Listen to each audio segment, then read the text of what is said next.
ज़ियाफत की। ये खुदा का कलाम है। खुदा के कलाम की तलावत पर, बाइबल मुकद्दस के इस अजीम हिस्से पर खुदावंद की बरकत हो। आमीन। खुदा का शुक्र हो। इस मजमून के तहत हम खुदा के कलाम में आज उतरने वाले हैं। वो मजमून है ask for whatever you want. Ask for whatever you want. मैं और आप प्यारे बच्चों एक ऐसी दुनिया के वासी हैं जहां ऑफर्स ही ऑफर्स हमें दिखाई देती।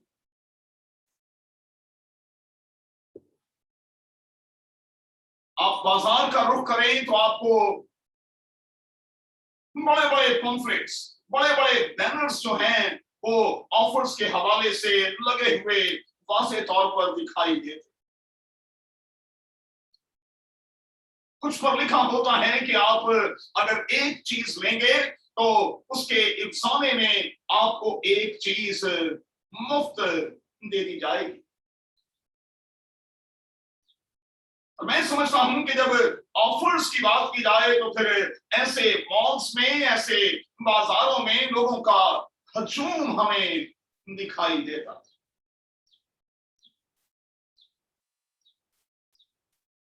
आज के हवाले में भी एक ऑफर मौजूद है और ये ऑफर जो है किसी इंसान की तरफ से नहीं बल्कि खुदा की तरफ से है। खुदा ने सुलेमान बिन दाऊद से कहा कि मांग, मैं तुझे क्या दूं। खुदा उसे ऑफर कर रहा है कि वो अपने लिए कुछ भी मांग ले। और आप जानते हैं कि मत्ती की अंजील के 7वें बाब में खुदावंद यीशु मसीह ने मुझे और आपको भी ये कह रखा है कि तुम मांगोगे तो फिर तुम्हें दिया जाए। ईमानदारों के लिए मैं समझता हूं कि हर रोज खुदा के हवाले से हर दिन एक ऐसा दिन है जिसमें खुदा अपने लोगों को ऑफर करता है कि वो उससे मांगे, इसलिए कि वो देने पर कादिर है। और मैं खुदा की तारीफ करता हूं कि खुदा की ऑफर जो है वो कभी खत्म नहीं होती। दुनिया भर में जितनी भी ऑफर्स की जाती हैं वो एक सर्टेन टाइम तक होती हैं और उसके बाद वो खत्म हो जाती हैं, लेकिन खुदा अपने लोगों को हर रोज ऑफर करता है कि वो उससे मांगे। और मैं आपको यकीन दिलाता हूं कि बाइबल का खुदा एक ऐसा खुदा है जिसके खजाने में और जिसके आसमान में कभी कोई कमी और कभी कोई कमजोरी नहीं आती। उसके खजाने भरे रहते हैं और वो अपने लोगों को देता देता और देता रहता।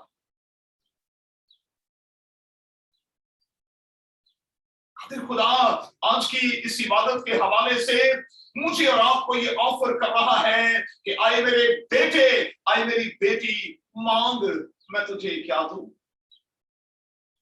और मैं बड़े प्यार के साथ आपसे गुजारिश करता हूं कि आप आज की इस इबादत का हिस्सा बने हुए अपने रब खुदावंद से मांग लें, क्योंकि वो देने को तैयार तैयार खड़ा है।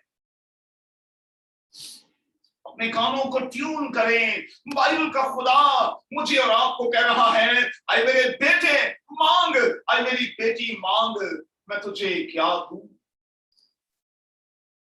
सो अपने रब खुदावंद से कुछ भी मांग ले।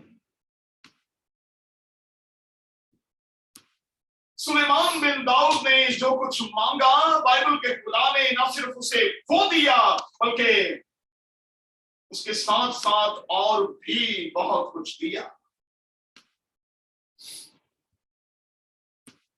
सुलेमान ये इकरार कर रहा है कि खुदावंद तेरा मुझ पर और मेरे खानदान पर बड़ा एहसान रहा। वो इकरार कर रहा है कि तूने मुझ छोटे से लड़के को, जिसे दाएं और बाएं की तमीज नहीं, तूने तख्त पर बिठा दिया।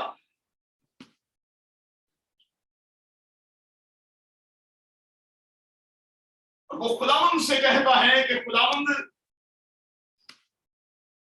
तू मुझे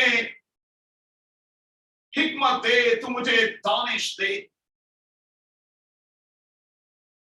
तू मुझे समझने वाला दिल दे, ताकि मैं तेरे लोगों के हवाले से इंसाफ कर सकूं, बुरे और फिर भले में तमीज कर सकूं। लफ्जों पर गौर कीजिएगा, आगे चलकर हम इन्हीं लफ्जों को कुछ देर के लिए पकड़ेंगे और फिर चंद एक बातें इन्हीं लफ्जों के हवाले से सीखें। कहा, मुझे बुरे और भले की तमीज दे, मुझे अकल दे। क्योंकि बाइबल का खुदा ऑफर कर चुका था, इसलिए जो कुछ सुलेमान ने मांगा, लिखा है खुदा ने खुशी के साथ उसे दिया। खुदा ने खुशी के साथ उसे दिया। और सलातीन की पहली किताब का 30वां बाब हमें यह सिखाता है कि जो कुछ सुलेमान ने खुदा से मांगा, खुदा ने उस पर पसंदीदगी का इजहार भी किया। कहा कि चूंकि तूने मुझसे ये चीज मांगी है, तूने अपने लिए उम्र की दराजी नहीं मांगी, तूने मुझसे दौलत का सवाल नहीं किया, न तूने अपने दुश्मनों की जान मांगी है। अब ले, मैं तुझे इसके साथ साथ कुछ और भी देता हूं। तुझे आकिल, तुझे समझने वाला दिल तो देता ही हूं,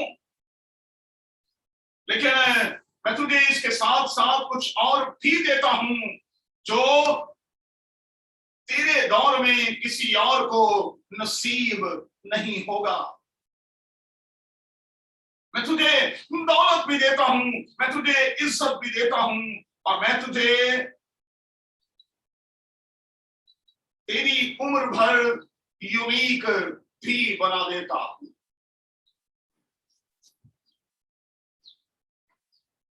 मैं तुझे दौलत भी देता हूं, इनाम के तौर पर इज्जत भी देता हूं, और तुझे मैं यूनिक भी बना देता हूं।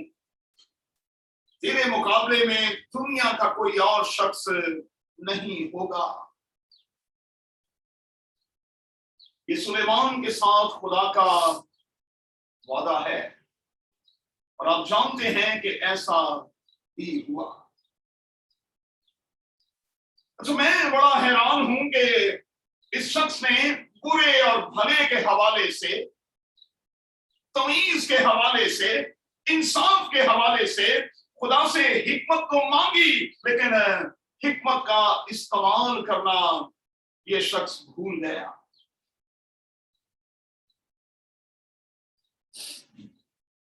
अगर आप इस हवाले के साथ साथ अस्तिस्ना की किताब उसके 17वें बाब पर चले जाएं, ड्यूटरोनॉमी चैप्टर 17 पर चले जाएं, तो वहां कुछ खास हदायत खुदा की तरफ से मौजूद है। लोगों ने कहा कि अगर खुदा ने कहा कि अगर लोगों के देखा देखी तुम्हारे मन में कभी ये आए कि हमारा भी एक बादशाह होना चाहिए, तो फिर उस बादशाह के लिए कुछ खास हदायत मैं दिए देता हूं। पहली हदायत, वो अपने लिए बहुत से घोड़े ना रखे, वो मिस्र से अपने लिए घोड़े खरीद कर ना लाए। दूसरा, वो अपने ट्रैक पर रहे और अपने ट्रैक से उतरने की कोशिश ना करे। तीसरा, वो बहुत सी बीवियां भी ना करे। और चौथा, वो सोने और चांदी का जखीरा भी ना करे। कलाम के जितने तालिब इल्म बाइबल मुकद्दस को पढ़ते हैं और शौक से पढ़ते हैं, वो जानते हैं कि सुलेमान ने जो कुछ कहा गया था उसके बिल्कुल उलट किया।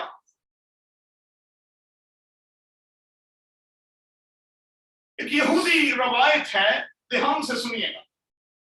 एक यहूदी रवायत है कि सुलेमान ने मिस्र के बादशाह फिरौन की बेटी से जब निकाह किया, शादी की, तो इस शादी को उसने 20 साल तक निभाया। गौर से सुने भाई, जिस खातून के साथ पहला निकाह किया, फिरौन की बेटी के साथ जब ये निकाह के बंधन में बंधा, तो फिर इसने इस बंधन को 20 साल तक कायम रखा। और यहूदी रवायत यह है कि उन्हीं 20 सालों में खुदा ने इसे बरकत पर बरकत, बरकत पर बरकत, बरकत पर बरकत दी। लेकिन अपनी जिंदगी के दरमियानी हिस्से में यह शख्स ट्रैक से उतर गया। इसीलिए हमारे बुजुर्ग कहते हैं कि ये 40 से 45 साल की उम्र जो होती है, ये किसी भी जोड़े के लिए इंतहाई खतरनाक होती है। इस बात को नोट कर लीजिएगा और आप जरा चेक कर लीजिएगा। शादी के बाद, अज़दवाज के बाद, ये जो 40 से 45 साल की उम्र होती है, ये बड़ी डेंजरस होती है।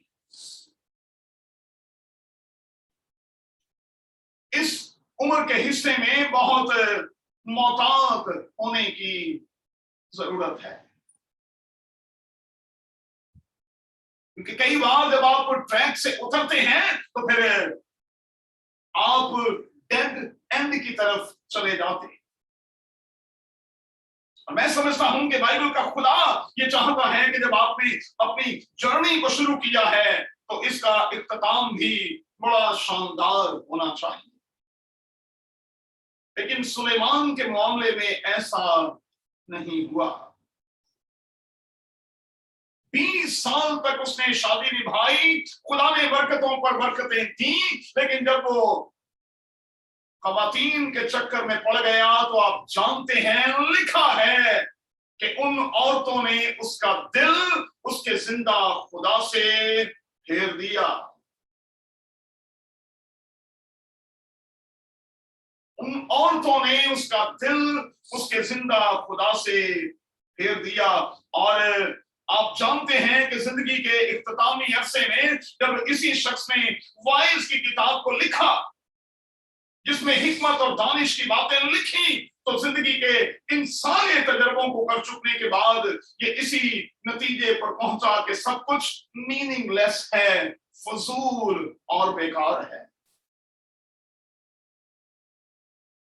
ये रुपया, पैसा, ये नाम, मुकाम, शोहरत, ये घोड़े और फिर ये सब कुछ, इवन देन के खवातीन, ये सब कुछ फजूल और बेकार है। और फिर वो वाइज की किताब में अपने सामाईन को ये तलकीन करता है कि वो खुदा से डरें, बदी से दूर रहें, और इस बात को कभी ना भूलें कि खुदा अदालत में लाएगा, फैसला किया जाएगा कि मैंने और आपने इस बदन में क्या किया। और जो कुछ हमने इस बदन में किया है वो हमें भुगतना तो पड़ेगा। आइए जरा वाइज की किताब के आखिरी चैप्टर पर चलें।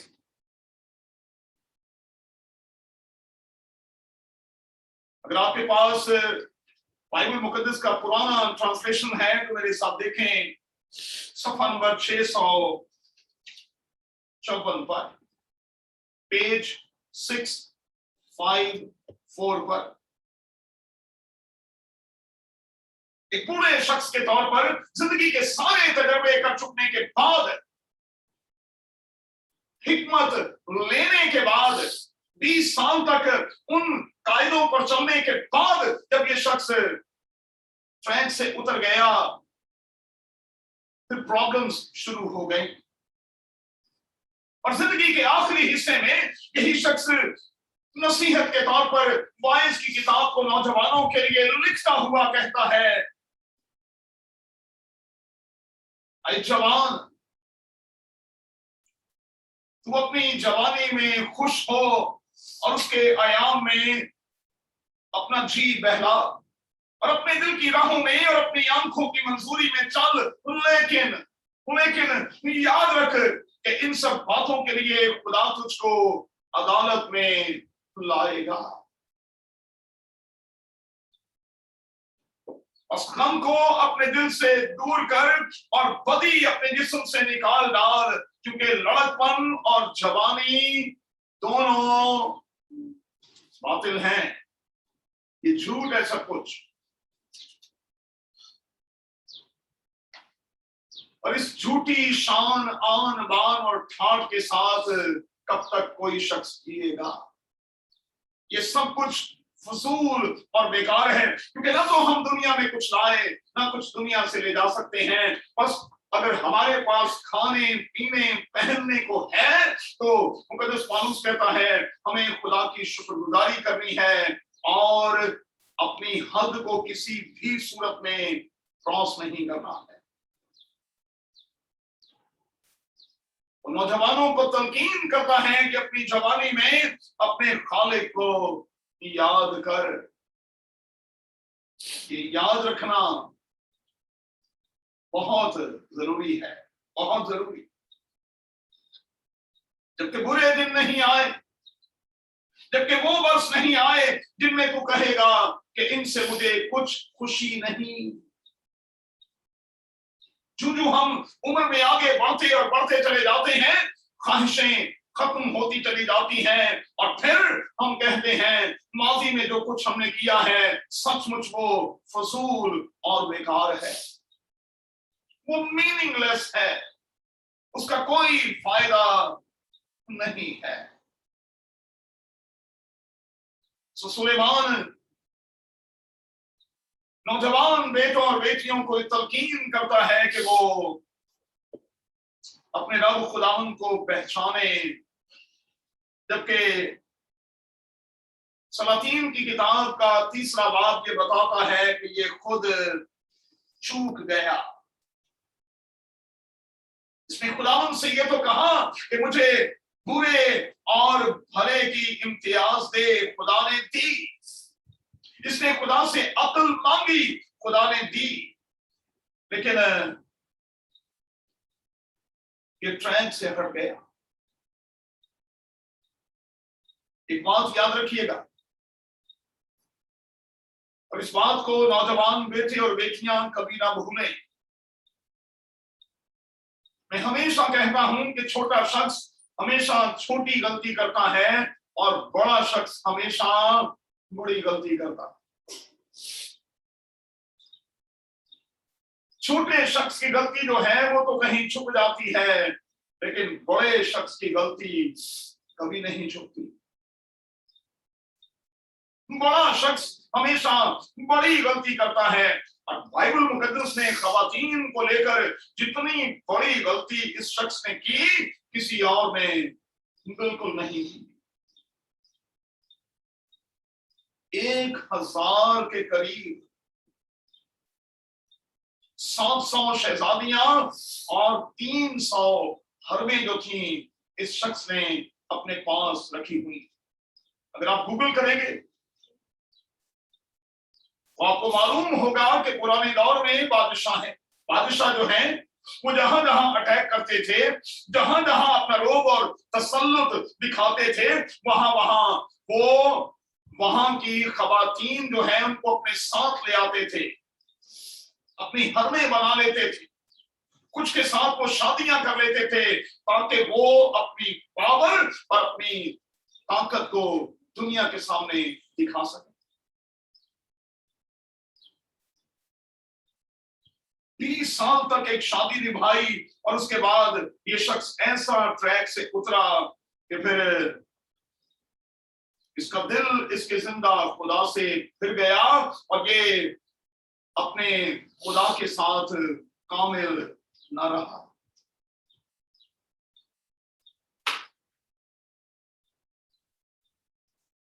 मेरे दोस्तों, सुलेमान की जिंदगी से मैं और आप जो बुनियादी सबक सीखते हैं वो ये है कि हम अपनी अक्ल के साथ, अपनी दानिश के साथ बदी से पास नहीं रह सकते।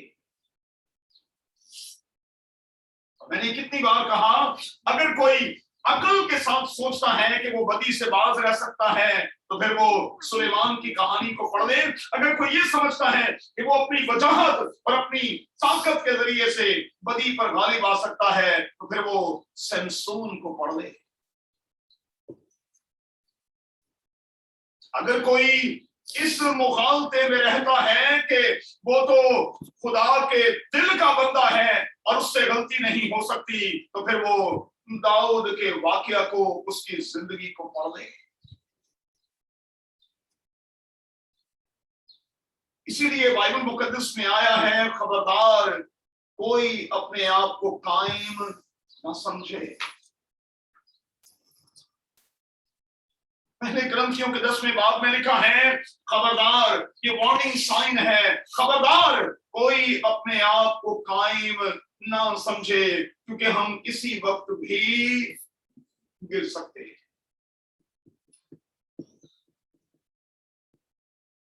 हम किसी वक्त भी गिर सकते हैं, कमजोरी में मुब्तला हो सकते हैं, ट्रैक से उतर सकते हैं। जरा आज गौर तो करें। आज के लिए पहला ख्याल, खातिर खुदा ने अब तक की जिंदगी के दौरान मुझे और आपको जो ऑफर किया है और जो कुछ उसने हमें बख्श दिया है, क्या हम उसका इस्तेमाल अच्छे से कर रहे हैं? दूसरा ख्याल, वो तमाम की तमाम चीजें जो कादिर खुदा ने मेरे और आपके मांगने पर मुझे और आपको दी हैं, क्या हम उन पर इत्तफाक कर रहे हैं, उन पर हम मुतमिन हैं और उनको लेकर हम खुशी का इजहार कर रहे हैं?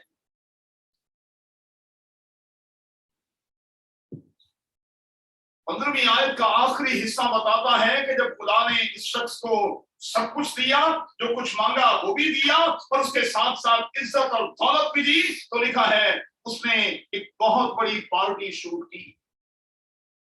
उसने खुदावंद की शुक्रगुजारी की। जो कुछ कादिर खुदा ने मुझे और आपको दिया है, क्या उसको लेकर हम शुक्रगुजार हैं? आज के लिए तीसरा ख्याल, हम किसी भी सूरत में जब अपनी हद को फैलाते हैं, क्रॉस करते हैं, ट्रैक से उतर जाते हैं, खुदा से दूर हो जाते हैं, तो फिर बरकतों का सिलसिला, कामयाबियों का सिलसिला जो है वो रुक जाता है। जितने बेटे और बेटियां आज ये कलाम सुन रहे हैं, अगर आपकी जिंदगी बहरान का शिकार है, बरकत नहीं है, खुशी नहीं है, शादमानी नहीं है, तो फिर चेक करें कहीं आप ट्रैक से उतरे हुए तो नहीं। शायर का कॉल क्या है? भाई अर्नस्ट का कहना क्या है? तू आजा घर लौट आ, आप बेटे घर लौट आ। दुनिया की भीड़ में क्यों खो रहा, क्यों खो रहा? तू आजा घर लौट आ, आप बेटे घर लौट आ। मैं आपको यकीन दिलाता हूं कि बाइबल का खुदा मुसरफों का बाप है और जब आप मुसरफ बनकर वापस आते हैं वो दौड़कर गले लगाता है और फिर से आपको बरकतों का वारिस बना देता है। आइए दुआ करें।